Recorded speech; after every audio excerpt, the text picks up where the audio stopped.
With the rise of the digital age, people now have the ability to connect with others all around the world. And with this connectivity, people have the ability to spread messages worldwide. These messages could be about government oppression, racial discrimination, or a terrorist recruitment message. Is this connectivity really a good thing? With the rise in popularity of social media and the increased access to internet across the globe, people acting as citizen journalists are able to use social media as a catalyst for social change. With increased internet access and use, people can be more involved in their government. This civic involvement can take place in different forms, such as participating in online groups, disaster reporting, access to information about candidates, online petitions, and news reporting. This prevents governments from underreporting on disasters and world events, and encourages them to listen to the people. In 1973, most Americans engaged in civic involvement, signing petitions, making speeches, writing election officials, etc. In 1994, most did not engage in any. Starting in 2008, with the rise of social media and digital connection, that trend is reversing. Nowadays, more and more people are turning to their computers instead of their city halls to become involved in the political process. This easy access to government has allowed people to effect change by signing online petitions and participating in online groups. More people can be involved without having to leave their homes.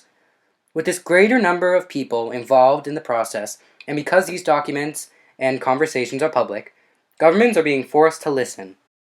In 2012, the White House published a source code for We the People, the online petition system that is a way for the public to connect directly to the White House. Since We the People went live, thousands of petitions had gathered millions of signatures across the country. As those petitions have come in, the White House has posted responses to open internet, puppy mills, reducing student loans, working to fix our broken immigration system, the President's opinion on the Defensive Marriage Act, and more. Barack Obama first ran for president in 2008. Young college students used Facebook to organize and support Obama. In 8 months, they had had 62,000 students. That number would grow to over 200,000. Many journalists called 2008 the first YouTube election. YouTubers viewed more videos from citizens and independent groups than from the two campaigns. The 2008 election is a clear example of how social media can influence the political process. Through different online platforms, such as Facebook, Twitter, Instagram, blogs, etc., people now can report disasters and world events as they happen. This immediate access to information as it occurs informs the general public, allows for a rapid response to disaster, and prevents government cover-up. More than 300 girls were kidnapped by the terrorist group Boko Haram on April 14, 2014. The Twitter campaign #BringBackOurGirls demanded action. The Nigerian people used Twitter to urge the government and the army to take action and to find their girls. Initially, this was not a coordinated campaign. It was a number of individuals in Nigeria tweeting to raise awareness in the hope that the international community would eventually take notice. It worked. Soon, #BringBackOurGirls had been used over 1 million times.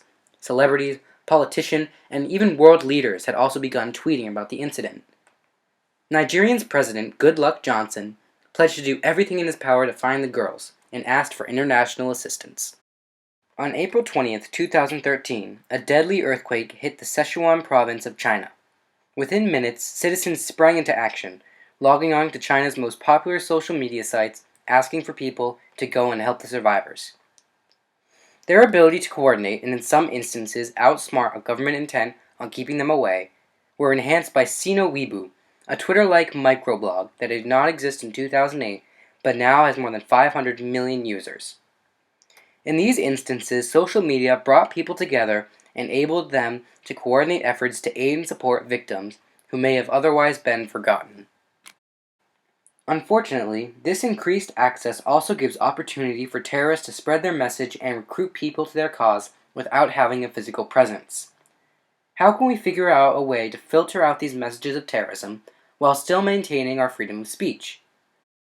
Young people looking for information on their culture or simply browsing the web for entertainment can come across terrorist propaganda that can influence or inspire them to join the organization.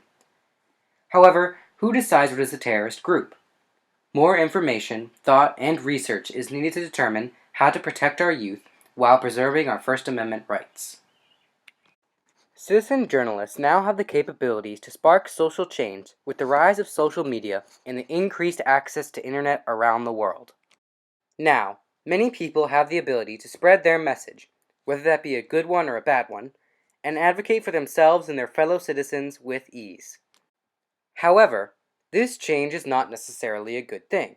How will our new world adapt and change to fit this digital revolution that gives such great power to the people?